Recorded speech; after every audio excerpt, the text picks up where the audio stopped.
네, 안녕하세요. 이번 시간에는 고전소설 12번째 작품인데 이 작품은 영웅소설 아닙니다. 영웅소설 아니고 평범한 인물들의 이야기인데 배경이 임진왜란과 정유재란을 하고 있어요. 1592년, 1597년 우리나라에 있었던 왜적이 침입한 사건, 이 두 사건을 배경으로 하여서 이 평범한 인물들이 이런 전쟁으로 인해서 얼만큼 시련을 겪는지를 사실적으로 보여주고 있어요. 그 중에서도 이산, 가족이 헤어져서 겪는 고통과 시련을 중심으로 펼쳐나가는데 주인공인 채척과 오경의 이별과 사랑이 반복되면서 이별하고 사랑하고 이별하고 사랑하고를 끊임없이 반복하면서 이 평범한 인물들이 겪는 고통에 대해서 사실적으로 보여주고 있습니다. 그래서 전쟁의 이야기가 나오니까 군담소설은 될 수 있을 거고요. 애정소설 될 수 있겠죠. 그래서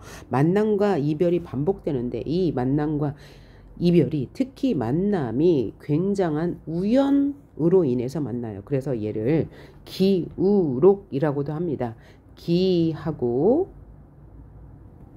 기한 만남의 기록, 기이한 만남에 대한 기록이라는 뜻을 가지고 있어요. 기이한 만남은 우연적으로 만날 수밖에 없겠죠. 그래서 고전소설의 특징인 우연성을 확인할 수 있고요. 그 다음 이 소설의 특징은 또 하나 임진왜란과 정유재란이라는 실제 역사적 사실을 배경으로 하고 있으니까 사실성이 높아질 거고, 또 평범한 인물을 주인공으로 하면 그 전쟁으로 인해서 겪었던 이산의 고통이나 시련 극복 과정을 사실적으로 보여줄 수 있다는 특징이 있겠죠. 또 이 소설에는 시가 삽입돼요. 이 시의 기능은 둘의 만남과 이별이 계속 반복된다고 했는데 이 시는 만남의 계기가 되는 역할을 합니다. 자, 그럼 전체 줄거리 살펴보도록 할게요. 첫 부분 볼게요. 남원에 사는 채척은 아버지 채숙의 친구인 정생원의 집으로 공부를 하러 다니다가 정생원의 친척집인 심씨의 딸 오경에게서 구애에 쪽지를 받는다라고 했어요. 그러면 심씨의 딸 오경이, 즉 여성이 먼저 남성에게 구애 쪽지를 보낸 거죠.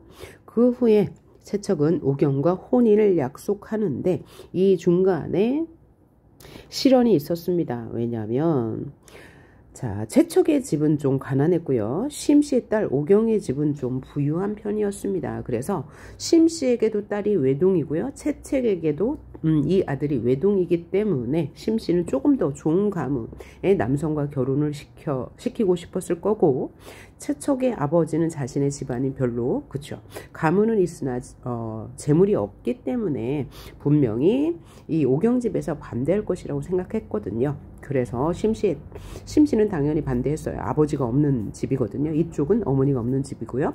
반대했지만 오경이 어머니 심씨를 설득합니다. 그래서 혼인 승낙을 받은 상태죠. 그래서 혼인을 약속했는데 그때 외병이 침입해요. 임진왜란이죠. 이를 막기 위해서 의병으로 전쟁에 나갈 수밖에 없죠. 채척은요. 그런데 이곳에 가서 시름시름 앓게 됩니다. 그러면서 이제 휴가를 요청하게 되죠. 그런데 거절당해요. 한편 오경은 혼인한 약속을, 혼인 날짜가 다가와도 그리고 지나도 채척이 돌아오지 않자 심씨, 즉 오경의 어머니는 부잣집 아들 양생을 사위로 맞으려고 해요. 하지만 오경은 이에 따를 수 없죠. 자신의 사랑을 위해서 굉장히 적극적인 인물이고 주체적인 인물이잖아요. 먼저 고백하고, 그죠? 이번에는 어떻게 하겠어요? 안 되겠다 그래서 자살 시도를 합니다. 그러니까 그때서야 심씨가, 즉 오경의 어머니가 혼인을 이 양생과의 혼인을 취소하고 채척을 기다리게 되고요. 이 사실을 듣게 된 채척도 몸져 알아놓게 되죠. 그래서 이때의 의병장이 사정을 봐줘서 보내줘서 혼인을 하게 됩니다. 자, 여기까지 이야기 어떤 내용과 비슷한가요? 이생규장전의 내용과 거의 비슷하죠. 자, 어쨌든 여기까지 발단 부분이었습니다. 그러니까 일단 이들은 만나서 혼인까지는 했습니다. 자, 이들이 혼인을 하고 세월이 지났는데요. 아이가 없어요. 그래서 열심히 또 지성을 들였겠죠. 그랬더니 오경의 꿈에, 그죠? 꿈에 장육금불, 부처님이죠. 부처님이 나타나서 아들을 점지해 줬어요. 그 아들이 몽석입니다. 이 몽석은 등에 사마귀 같은 것이 있는 특징이 있었습니다. 그렇게 행복한 나날을 보냈죠. 그러던 중에 다시 5년이 지난 거죠. 정유재란이 일어나서 남원이 함락되어 이들은 남원에 살고 있었겠죠. 그래서 가족들이 뿔뿔이 흩어지기 전에 지리산 염곡사라는 곳에 숨었습니다. 그런데 이렇게 숨어 있는 날이 많아지자 채척이 양식을 구하러 마을에 내려왔어요. 그런데 염곡사로 다시 돌아갈 수가 없었어요. 외병들이 막고 있었기 때문이죠. 그리고 나서 이 염곡사가 다 몰살되었다는 소식을 듣게 돼요. 이때 또 임진왜란, 두 번째 임진왜란이죠. 명나라가 구원병으로 왔잖아요. 그때의 명나라 장수 여유문이라는 사람을 채척이 만나고요. 이 여유문은 문무가 뛰어난 채척을 무척 아껴서 명나라로 데리고 갑니다. 자, 여기 주인공이 채척과 오경인데요. 채척과 오경은 제자가인형 인물입니다. 제자가인형 인물이 뭐죠? 재주가 망하는 남자와 아름다운 여자. 그래서 제자가인형 주인공이 나와요. 그래서 모두 다 이 주인공들을 채척과 오경을 좋아하게 됩니다. 그럼 이때 오경은 어떤 일을 거쳤냐? 오경은 연곡사에서 외병들이 이들을 다 몰살했다고 했는데 다행히 이 가족은 죽지 않았고요. 오경은 남장을 한 상태로 외병 도누에게 붙들려서 도누와 함께 일본으로 가게 돼요. 그래서 이 도누는 오경을 뭐 이렇게 괴롭히거나 이러진 않고 그냥 같이 일을 하는 정도로 지내게 돼요. 그리고 이 도누는 일본인이겠죠. 오경에게 사우라는 이름을 지어주고 데리고 다니면서 장사를 해요. 그러니까 이때 오경은 남자로 지내고 있는 거예요. 남장을 하고. 또한 채척의 아버지 채숙, 오경의 어머니 심씨는요, 외구의 포로로 잡혀 있다가 연곡사로 도망쳐요. 그런데 그 연곡사에서 몽석을 또 만나게 됩니다. 이 몽석은 냇가에서 울고 있었는데 스님이 몽석을 데려다 기른 거예요. 여기 우연성이 나타나죠. 자, 이렇게 첫 번째 시련 봤네요. 자, 엄밀히 말하자면 첫 번째 시련은 아니죠. 오경과 채척에게는 두 번째 시련이죠. 처음에 이제 잘 만났는데 부모의 반대가 있었고 또 혼인 치를 날짜가 되었는데 임진왜란이 일어나서 한번 헤어졌다가 다시 만나서 혼인을 치르고 행복하게 지내던 중에 다시 정유재란이 일어나서 이제는 정말 뿔뿔이 헤어지게 된 상황입니다. 그 후에 자, 채척은 여유문을 따라 중국으로 갔고요. 오경은 돈우를 따라 일본으로 가서 장사를 하고 있었어요. 그리고 채숙과 오경의 어머니 심씨는 연곡사에 있고 아들 몽석도 연곡사에 있는 상태입니다. 그리고 여유문이 죽게 되었대요. 그래서 채척은 떠돌아 다니다가 주를 만나요. 그래서 주와 함께 배를 타고 차를 팔며 떠돌아 다니고 있었던 상태에서 안남에 이르게 되는데 이때 누구도 오경도 도누를 따라서 배를 타고 다니면서 장사를 하고 있었잖아요. 그런데 어디서 만나요? 안남에서 우연히 만나게 되는데 안남은 지금의 베트남입니다. 베트남에서 그럼 어떻게 만나게 되는지 한번 볼까요? 자, 이렇게 떠돌다가 일본인 상선을 타고 온 오경과 만났는데 어떻게 만나냐? 자, 고요한 밤에 배 두 척이 있습니다. 배 한 척에는 채척이 타고 있고 저쪽 배에는 오경이 타고 있겠죠. 자, 너무나 고요한 밤이라서 채척이 가족들을 그리워하고 있는데 어디에서 연불 소리가 들려요. 그 연불 소리를 듣고서 가족이 그리워서 퉁소, 피리를 꺼내서 불어요. 이 피리는 오경과 함께 있을 때 자주 불었었거든요. 이 피리 소리를 오경이 다른 배에서 들어요.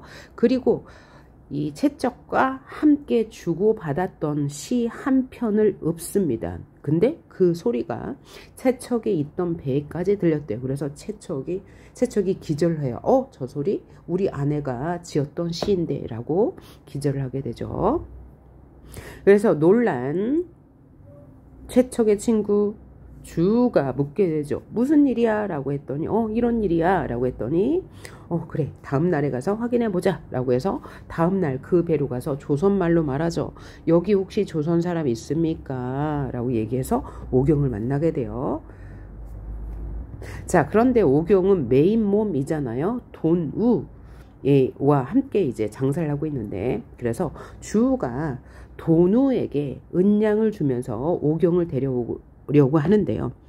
돈우는 그 돈을 받지 않고 오히려 작별의 선물로 은량을 더 주게 됩니다. 여기서 느낄 수 있는 거는 뭐야? 국적을 떠나서 어떤 사상을 떠나서 인도주의적 차원에서 이 소설을 그리고 있다는 거예요. 그렇죠? 자, 그러니까 인간의 정을 더 중시하고 있다는 것을 알 수가 있는 거고, 또 이들이 만난 장소가 안남이잖아요. 그리고 중국도 나오고 일본도 나오고 베트남까지 나오니까 이 소설의 배경은 동아시아 전체에 퍼져 있네 라는 것도 알 수 있겠죠. 이렇게 만난 둘은 중국으로 가게 돼서요. 둘째 아들 몽선을 낳아요. 이 몽선은 장성하여서 아주 커서, 그러니까 세월이 아주 많이 흘렀다는 얘기죠. 임진왜란 때 출전했던 중국인 진이경의 딸 홍도를 아내로 맞이하게 되는데, 이듬해 또 전쟁이 납니다. 명과 후금 사이에 전쟁이 일어나서 채척은 명나라 장수로 출전하여 그래서 후금의 포로가 되는데요. 한편 이때 조선에서는 강홍립이 명나라를 도와 후금 사이에 전쟁에 참여했는데 누가 이겼어요? 후금이 당연히 이겼죠. 이때 강홍립의 군사로 몽석도 함께 참전하게 됩니다. 몽석은 누구예요? 이들의 첫째 아들이잖아요. 그런데 이들이 모두 후금에게 패했으므로 포로로 잡혀 있어요. 그래서 채척과 함께 감금된 상황인데 둘은 서로 경계하게 되죠. 왜냐하면 한쪽은 명나라 군사로, 한쪽은 명나라를 돕는 조선의 군사 입장에 있었고, 게다가 몽석은 떠듬떠듬 말하는 이 채척의 말을 듣고 저 사람이 명나라 사람인데 가짜로 조선인 사람인 척하네 라고 생각했는데, 이렇게 둘이 오랜 시간을 같이 있다가 어느 날 채척이 자신의 신세를 한탄하면서 자신의 과거를 모두 이야기해요. 그러니까 몽석이 듣다 보니 저거 내 얘긴데 라고 말을 하고, 자 그렇다면 확인할 길이 있죠. 몽석의 등 뒤에는 붉은 사마귀가 있어요. 그래서 그것을 확인하고 부자지간임을 알게 돼요. 그래서 포로 수용소를 탈출을 하는데, 이때 탈출할 때 도와주는 사람이 있었어요. 그래서 고향 어디로 가요? 연곡사로 가게 되죠. 자, 고향으로 가던 중에 너무나 급히 고향으로 가고 이제 마음이 심란한 상태에서 채척이 병을 얻게 되는데요. 그 병을 중국인이 도와줘서 고치게 되고요. 함께 남원으로 돌아오게 됩니다. 그러면 남원에는 누가 있어요? 온 가족이 다 있는 거죠. 그때 누구도 있었냐? 몽선 둘째 아들의 장인인 진이경도 있었습니다. 둘째 아들의 장인인 진이경은 임진왜란 때 조선을 도와 출전했던 출전했던 사람이었죠. 자, 그럼 이때 오경은 어떤 생각을 하고 있을까요?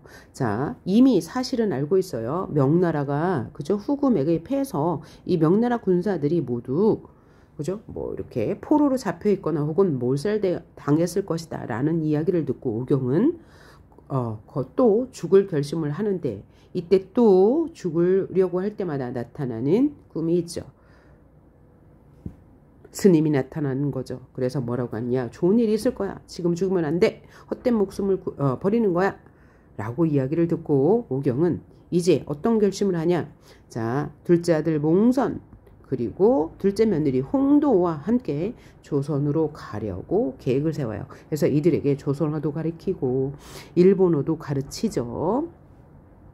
그래서 배를 타고 우여곡절 끝에 조선에 도착하는데 아주 많은 시련이 있었다. 처음에 100길로 가는데 뭐 풍랑을 만나서 배가 다 뒤집어졌어요. 그래서 무인도에 갇혔는데 우연히 조선 배를 만나서 그 배의 도움으로 남원까지 오게 됩니다. 그래서 남원에서 온 가족이 해후한 거죠. 그리고 채척가족은 옛집에서 행복하게 산 내용으로 이야기가 끝이 나게 됩니다.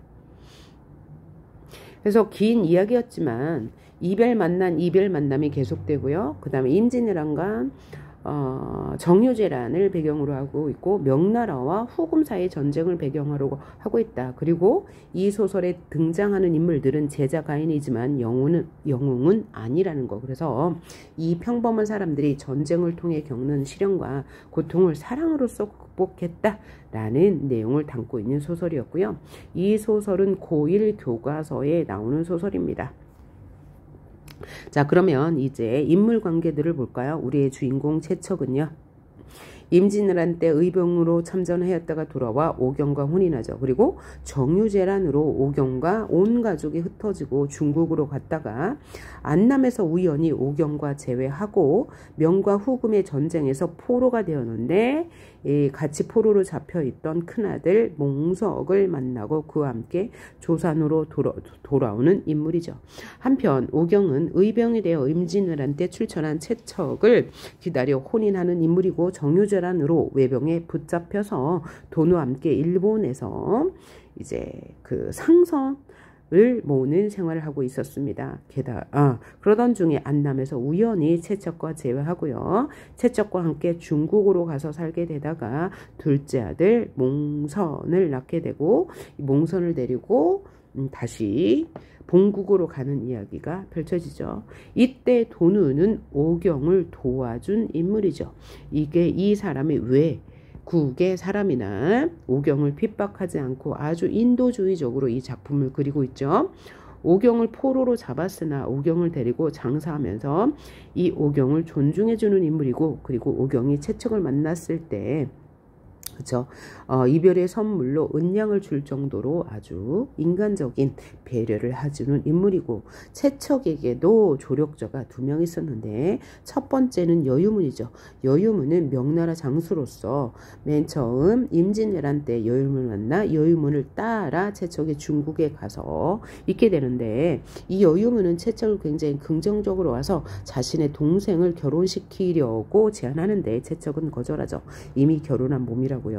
그러나 여유문이 사망하죠. 사망하고 나자 이제 전국을 떠돌면서 살다가 우연히 누구를 만납니까? 주우를 만나게 되고 주우와 함께 장사를 하게 되죠. 자, 그 다음 최숙, 그죠? 채척의 아버지, 심씨, 오경의 엄마, 서로 처음에는 결혼을 반대했으나 결혼을 허락해주는 인물로 그려지죠.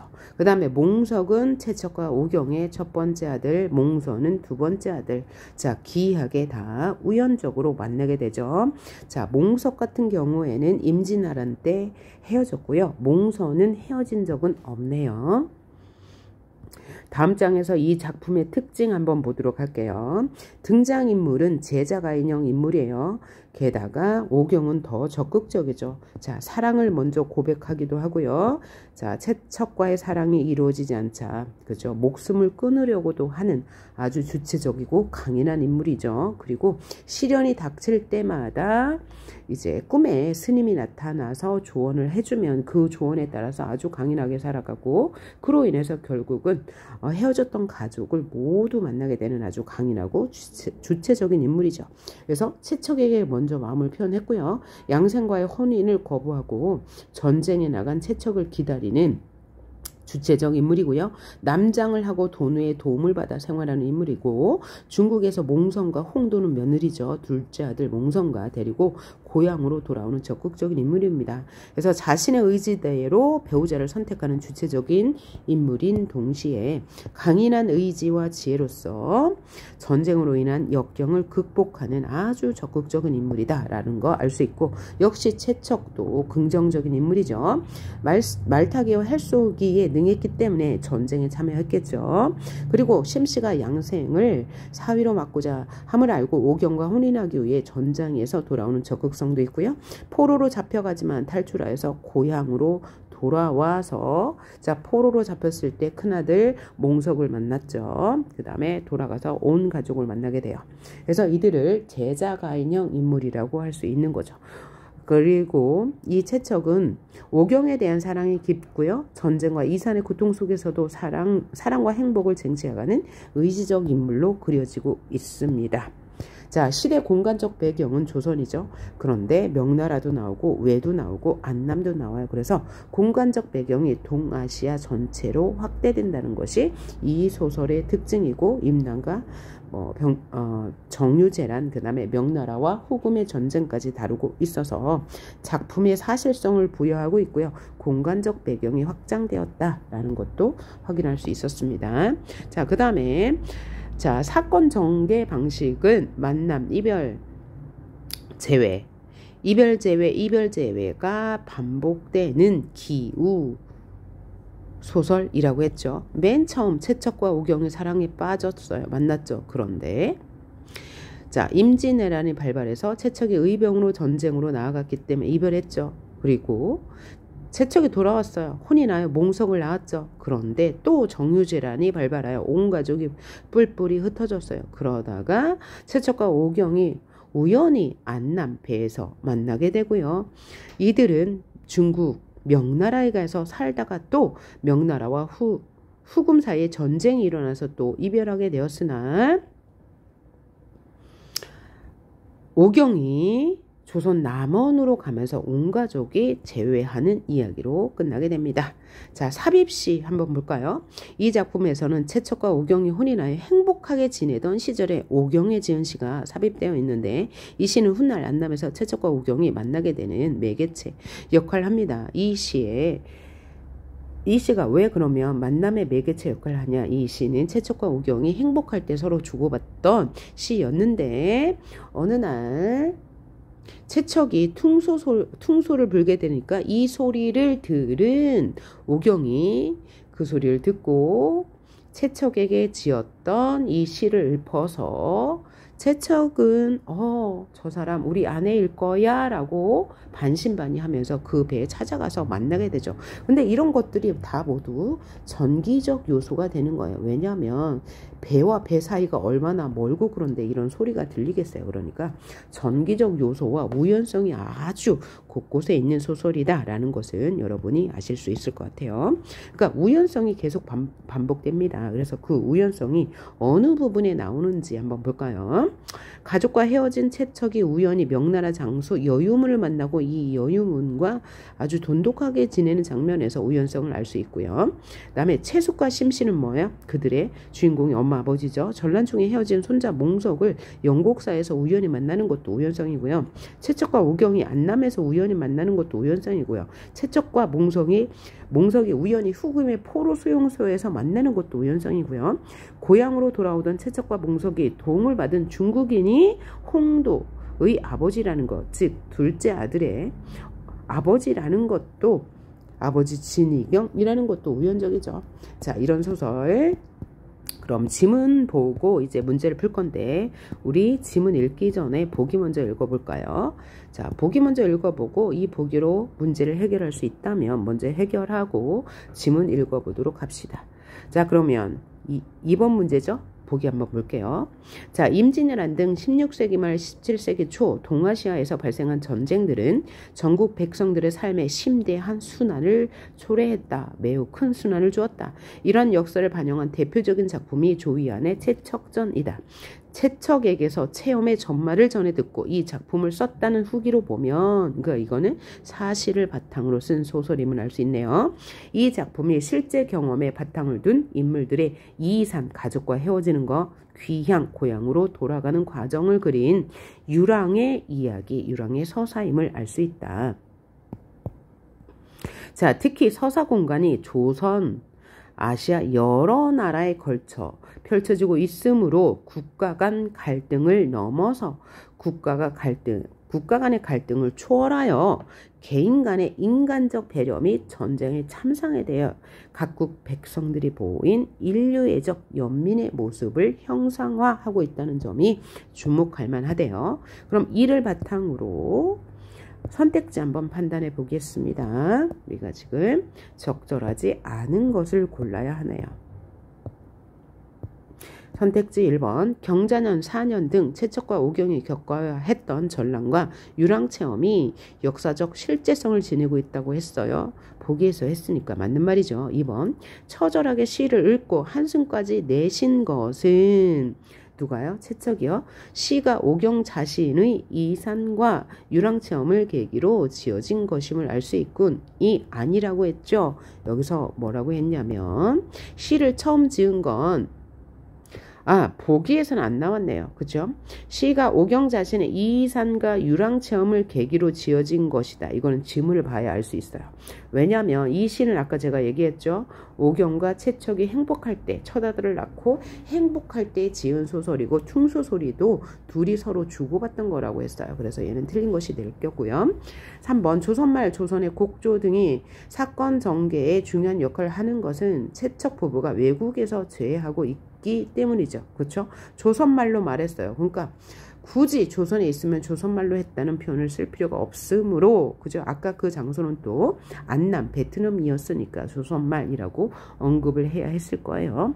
선지 4번 채척 가족의 이산의 사연을 듣고 주변 사람들마다 눈물을 흘렸어요. 그럼 전쟁 참상에 대한 인류애적 연민을 보여준다고 보기에서 말했으니까 맞는 말이 될 거고요.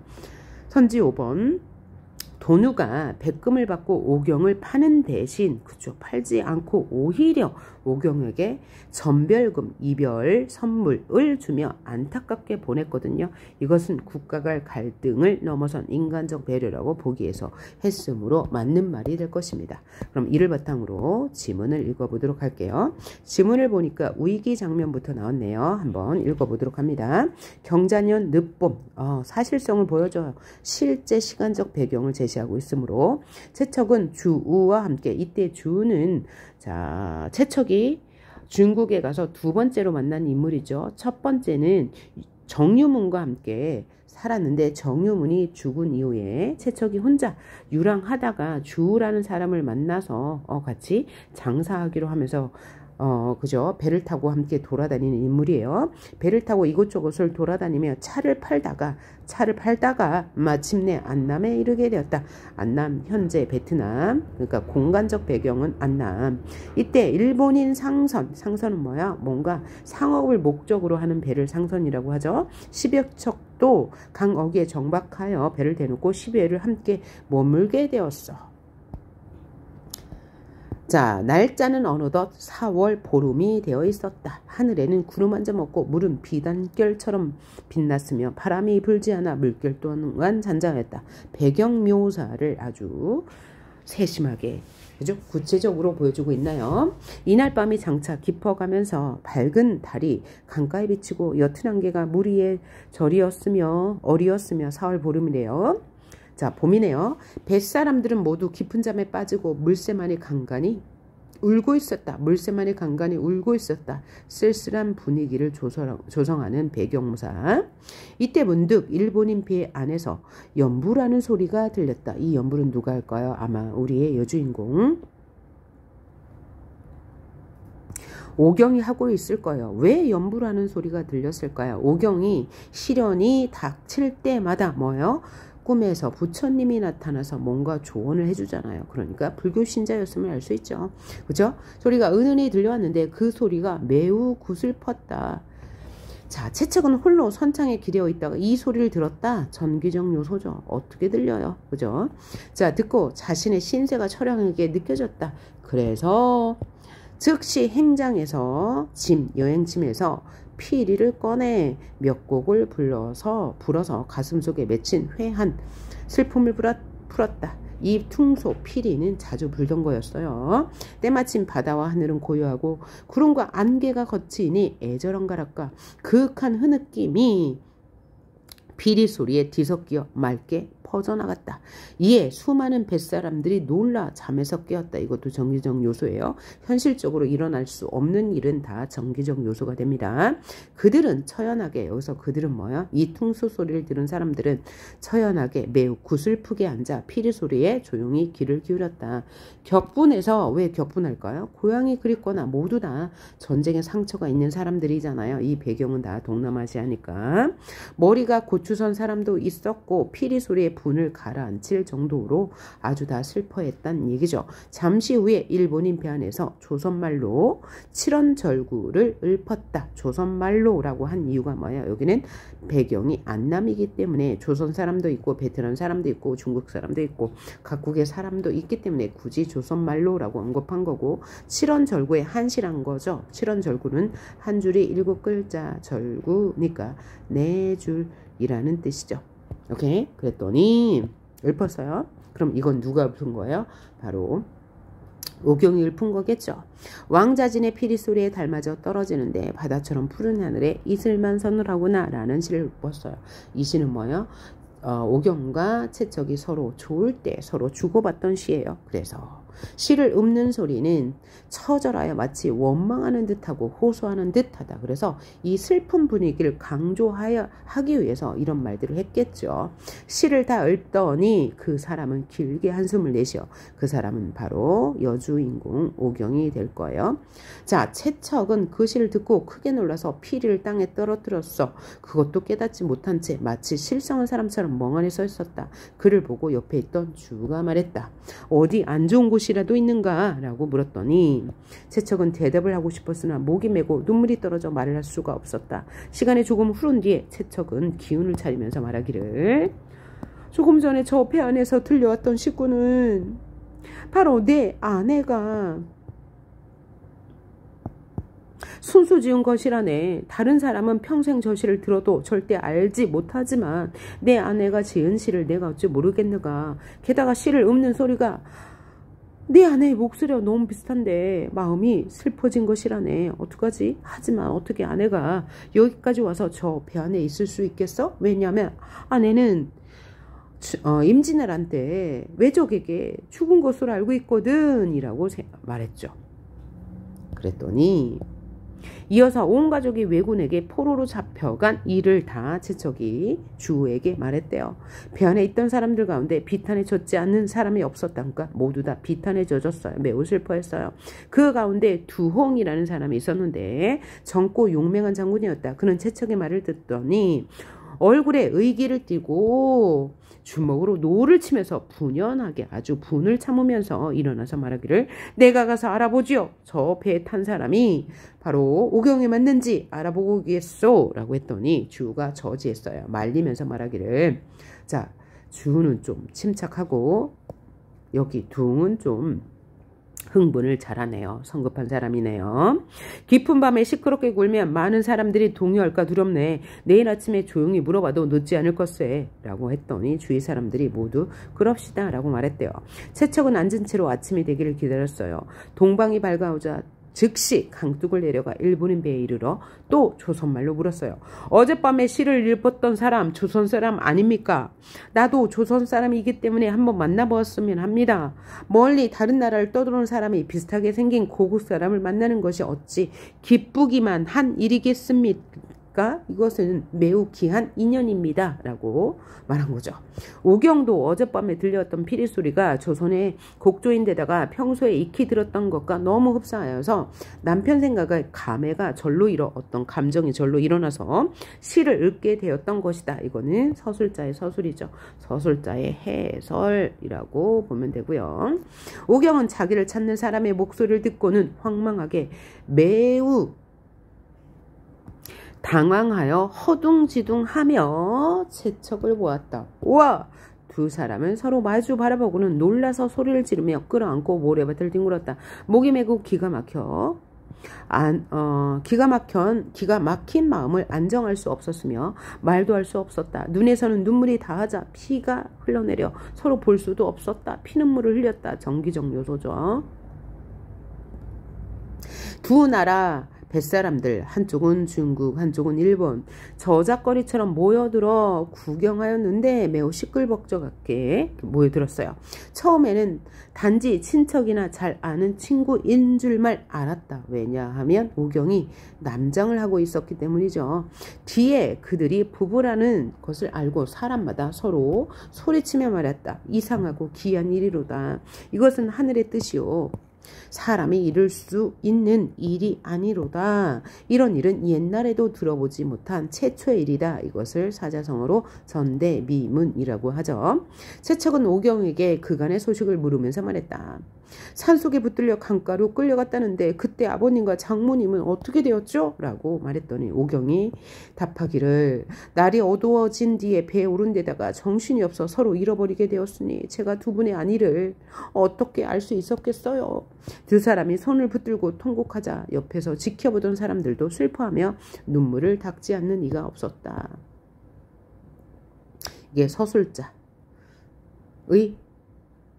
그 다음 주우는 돈우를 만나. 그러니까 주우는 채적과 함께하는 지기, 마음을 주고받는 친구이고 돈우는 일본 사람으로 오경을 보살폈던 인물이죠. 그러니까 주우가 돈을 만나 백금 3덩이를 주고 오경이를 사서 데려오라고 했어요. 그러자 돈우가 얼굴을 붉히면서 이렇게 말했대요. 내가 이 사람을 얻은 지 이제 4년이 되었어요. 벌써 4년이 지났네요. 그의 단정하고 고운 마음씨를 사랑하여 친자식처럼 생각해 왔습니다. 그러면 돈우라는 사람은 연세가 좀 있는 사람이네요. 그래서 침식을 함께하는 등 잠시도 떨어진 적이 없었으나 지금까지 그가 아낙네인 것을 몰랐어요. 계속 남자 하고 있었거든요. 오늘 이런 일을 직접 겪어보니 이는 천지신명도 오히려 감동할 일입니다. 내가 비록 어리석고 무디기는 하지만 겸손하네요. 진실로 목성은 아닙니다. 라는 뜻은 뭐예요? 나에게도 감정이 있어요. 이런 일에 누가 감동하지 않겠어요. 그런데 차마 어떻게 그를 팔아서 먹고 살 수 있겠어요. 그를 팔아서 돈을 받고 싶지는 않습니다. 라는 말을 하고 있어요. 그래서 이 부분에서 아까 보기에서 설명한 얘기가 나와 있죠. 자, 이런 전쟁 국가를 뛰어넘어서 인도주의적 차원에서 소설을 형상화하고 있다고 말한 부분이에요. 자, 그러면서 돈우는 즉시 주머니에서 은자 10냥을 꺼내서 전별금으로 오경에게 주었겠죠. 이별의 선물로. 4년을 함께 살다가 하루아침에 이별하게 되니 슬픈 마음에 가슴이 저리기만 하오라고 돈우가 오경에게 말하는 거예요. 온갖 고생 끝에 살아남아 다시 배우자를 만나게 된 것은 실로 귀한 일이며 이 세상에 없던 귀한 일이요. 내가 그대를 막는다면 하늘에서 반드시 나를 미워할 것이요. 사우여 사우여. 사우는 이제 돈우가 사우에게 지어진 이름이요. 잘 가시게 라고 하면서 이야기가 끝났습니다. 자, 그러면 문제 1번 풀어보도록 합니다. 자, 윗글의 밤과 아침에 대한 설명으로 적절한 것은 밤과 아침에 무슨 일이 있었죠? 밤에 자, 퉁소소리 또 불경소리 시 읊는 소리를 듣고 채척이 놀랐죠. 그때를 묻는 문제네요. 그럼 선지 볼게요. 1번 밤은 주인공이 초월적 존재와 교감하나요? 여기 초월적 존재는 나오지 않았어요. 그 다음 선지 2번 밤은 운명과의 대결이 없었네요. 밤은 폐쇄적인 공간에서 새로운 계획. 자, 폐쇄적인 공간인가요? 배우이라고 했잖아요. 그리고 바다 우이니까 폐쇄적인 공간이라고 할 수 없고 새로운 계획이라는 게 없죠. 그 다음에 만약에 새로운 계획이 있다 친다면 그 시 읊는 소리를 듣고 내일 아침에 가서 확인하자라고 하는 게 계획이 될 수는 있으나 그게 새로운 계획, 이전과는 새로운 계획이라고는 할 수 없으니까 틀린 말이 될 거고요. 4번 선지 밤은 인물의 내면적 갈등이 점진적으로 심화된다 라고 했는데 여기서 인물은 아마 채척이 될 건데 내면적 갈등이 심화된다고 볼 수 있나요? 자, 밤에 이렇게 내가 퉁소리 효소를 불었는데 오경 부인이 이 씨 없는 소리가 들려서 저 사람이 혹시라도 이제 내 부인일지 몰라라고 생각할 수 있지만 그게 만약에 갈등이라고 본다면 점진적으로 심화된다고는 볼 수 없겠죠. 기대 반 반신반의 할 거니까요. 그 다음 5번 선지를 볼게요. 자, 밤은 주인공이 새로운 상황을 맞이하면서 서사적 긴장감이 조성되죠. 왜요? 새로운 상황은 뭐예요? 어디서 내 부인이 없던 시술이가 나? 그러니까 새로운 상황을 맞이한 거고 서사적 긴장이 나타나죠. 저 부인이 저 사람이 혹시 내 부인일까라는 그런 생각할 수 있고요. 아침은 극적 장면이 펼쳐지면서 어떤 극적 장면이요? 만났잖아요. 그쵸? 부인을 만났어요. 오경을 만났으니까 극적 장면이 펼쳐진 거 맞고요. 그 긴장이 해소됐죠. 이렇게 긴장 왜 했어요? 저 사람이 분명 내 부인이 맞을까 아닐까 그 긴장이 해소되었어. 그러니까 맞는 말이고요. 아까 2번은 풀어보았습니다. 오늘 함께한 소설은 채척전이었네요. 자, 채척전은 그러니까 영웅소설은 아니고 이 전쟁의 이런 시련을 겪는 평범한 사람들의 이야기를 아주 사실성 있게 그린 채척전이었고요. 다음 시간에는 김원전을 볼 건데 이 김원전도 아주 재미있습니다. 우리 다음 시간에서 보도록 하겠습니다. 수고하셨습니다.